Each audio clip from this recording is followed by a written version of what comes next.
Hello, welcome back to ladies planet. ഇന്ന് നമ്മൾ ചെയ്യുന്നത് ബ്രേക്ക്ഫാസ്റ്റിന് വളരെ സോഫ്റ്റായിട്ട് ചെയ്തെടുക്കാൻ പറ്റുന്നൊരു ചപ്പാത്തിയുടെ റെസിപ്പിയാണ് കേട്ടോ. ഇത് നമ്മൾ ഗോതമ്പ് പൊടി വെച്ചിട്ടൊന്നല്ല ചെയ്യുന്നത്, റവ വെച്ചിട്ടാണ്. നല്ല സോഫ്റ്റ് ആയിട്ടുള്ള ഒരു ഐറ്റമാണ്. നമുക്ക് എങ്ങനെയാണ് ഇത് ഉണ്ടാക്കുന്നത് എന്നുള്ളത് നോക്കാം. ആദ്യം നമുക്കിതിലേക്കുള്ള റവയൊന്ന് വാട്ടിയെടുക്കാം. അതിന് വേണ്ടിയിട്ട് 1.5 കപ്പ് വെള്ളം ഒരു സോസ് പാനിലേക്ക് ഒഴിച്ചിട്ടുണ്ട്. ഇതിലേക്ക് ആവശ്യത്തിനുള്ള ഉപ്പും 1 ടേബിൾ സ്പൂൺ ഏതെങ്കിലും റിഫൈൻഡ് ഓയിലും ചേർത്തിട്ട് നമുക്കിതൊന്ന് തിളപ്പിച്ചെടുക്കാം.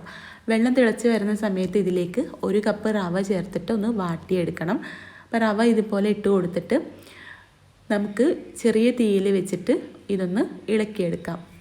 വെള്ളം ഇങ്ങനെ വറ്റി വരുന്ന സമയത്ത് നമുക്കിതൊന്ന് മൂടി വെച്ച് കൊടുക്കാം. ഒരു 2 മിനിറ്റ് നേരം മൂടി വെക്കുമ്പോഴേക്കും ഇതെല്ലാം വെള്ളമൊക്കെ റവ അബ്സോർബ് ചെയ്തിട്ട് അതൊന്ന് തിക്കായിട്ട് വരും, റവയൊക്കെ ഒന്ന് വെന്ത് വരും.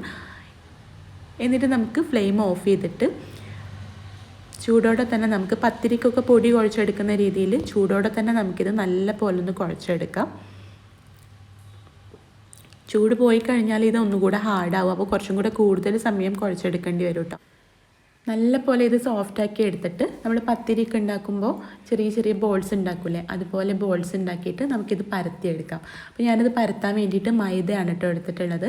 കുറച്ച് മൈദ തൂവിയിട്ട് ഇതുപോലെ ഒന്ന് പരത്തി കൊടുക്കുകയാണ്. നല്ല നൈസായിട്ട് പരത്തിയെടുക്കാം കേട്ടോ. അപ്പോൾ നല്ലൊരു വൃത്തിയിൽ കിട്ടാൻ വേണ്ടിയിട്ട് ഇതുപോലെ ഒരു ബൗൾ വെച്ചിട്ടൊന്ന് കട്ട് ചെയ്തെടുക്കുന്നുണ്ട്. എല്ലാം ഒരേ ഷേപ്പിൽ, നല്ല റൗണ്ട് ഷേപ്പിൽ കിട്ടാൻ വേണ്ടിയിട്ടാണ് കേട്ടോ. ഇനി നമുക്കിത് ചുട്ടെടുക്കാം. ഇത് നമുക്ക് പത്തിരിയൊക്കെ ചുടുന്ന രീതിയിൽ എണ്ണയില്ലാതെ വേണമെങ്കിൽ അങ്ങനെ ചുട്ടെടുക്കാം. ഞാനിവിടെ കുറച്ച് എണ്ണയൊക്കെ പുരട്ടിയിട്ടാണ് ചുട്ടെടുക്കുന്നത്. നല്ല ടേസ്റ്റാണ് കേട്ടോ ഇതിന്. ഏകദേശം നമ്മുടെ പൊറോട്ടയുടെയൊക്കെ ടേസ്റ്റാണ് കേട്ടോ. പൊറോട്ടയേക്കാൾ ടേസ്റ്റിയാണെന്ന് വേണമെങ്കിൽ പറയാം, കാരണം ഇതൊന്നുകൂടെ നൈസായിട്ടല്ലേ. അപ്പോൾ ഇത് നമുക്ക് 2 സൈഡിലും എണ്ണ പുരട്ടിയിട്ട് തിരിച്ചും മറിച്ചുവിട്ട് ചുട്ടെടുക്കാം. ഇതുപോലെ ബാക്കിയുള്ളതും ചുട്ടെടുക്കാം. അപ്പോൾ ഇത്രയേ ഉള്ളൂ, നമ്മുടെ ഈ ഒരു റവ ചപ്പാത്തി ഇവിടെ റെഡി ആയിട്ടുണ്ട്. ട്രൈ ചെയ്ത് നോക്കണം കേട്ടോ, നിങ്ങൾക്ക് എന്തായാലും ഇഷ്ടമാവും. കറിയൊന്നും ഇല്ലാതെ തന്നെ കഴിക്കാൻ നല്ല ടേസ്റ്റാണ്, നല്ല സോഫ്റ്റാണ്. ട്രൈ ചെയ്ത് നോക്കുന്ന സമയത്ത് ഫീഡ്ബാക്ക് അറിയിക്കാനും വീഡിയോ ഇഷ്ടമായിട്ടുണ്ടെങ്കിൽ ലൈക്ക് ചെയ്യാനും ഷെയർ ചെയ്യാനും മറക്കരുത് കേട്ടോ. അപ്പോൾ നമുക്ക് അടുത്ത നല്ലൊരു വീഡിയോ ആയിട്ട് കാണാം. താങ്ക്